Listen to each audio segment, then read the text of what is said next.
Sveiki, mėlyjeji, atvykę į uogienių pasaulį.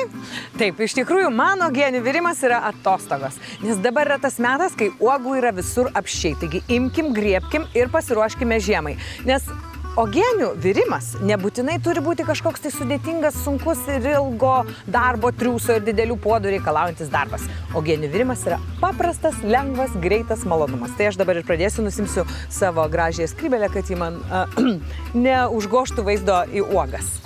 Taip, tai čia turiu nuostabiai gražių braškių ir rabarbarų. Taip, tai rabarbarus supjaustysiu, o braškiams nuimsiu kotelius.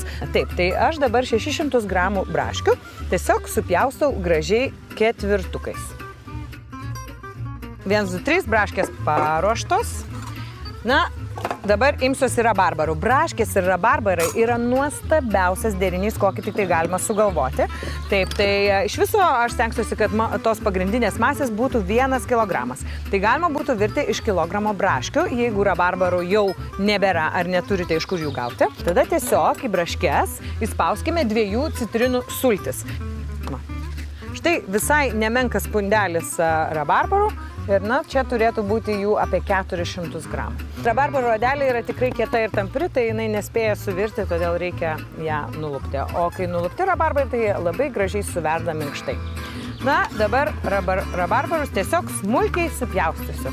Nežinau kaip jums, man rabarbarai labai skaniai kvepia ir primena vaikystę. Rabarbarai keliauja pas braškes į puodą.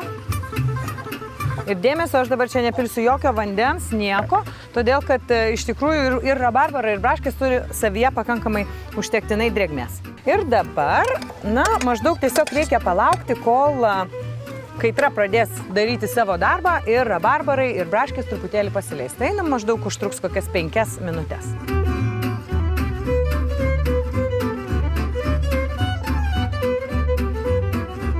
Tai bet kokiai uogieniai reikia cukraus. Tai tokiam kiekiui išsivirti uogienės reikėtų supilti maždaug kilogramą paprasto cukraus.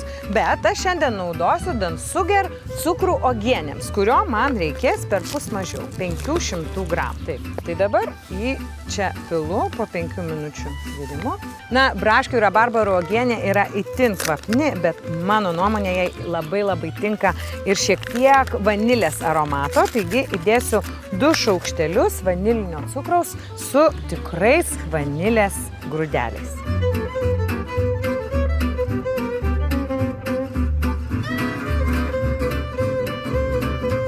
Na ir viskas, išmaišau.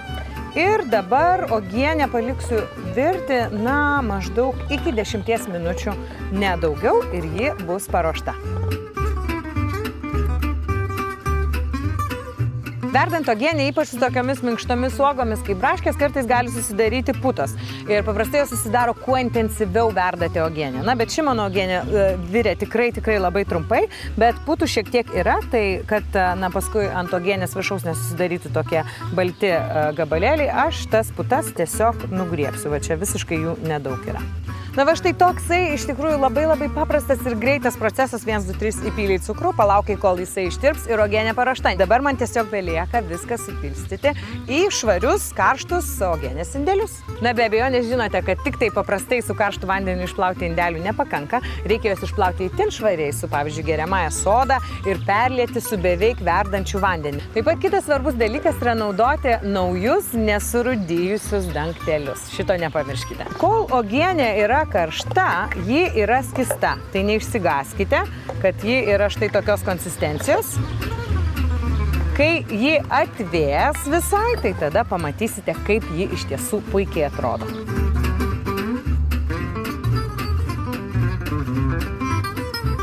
Na tai iš tiesų, uogienės virti yra vienas malonumas. Ne tik tai jūsų namai kvepės, bet patikėkit, tikrai labai džiaugsitės rezultatais. Na ir jei naudosite Dansuger, kaip aš vadinu, išmanų uogienių cukrų, tai tikrai nereikės ilgai stovėti prie viryklės, todėl kad uogienės išvirsite labai greitai. Jos išlaikys gerą, ryškę spalvą ir išstovės per visą žiemą. Taigi virkite uogienės, netinginiaukite.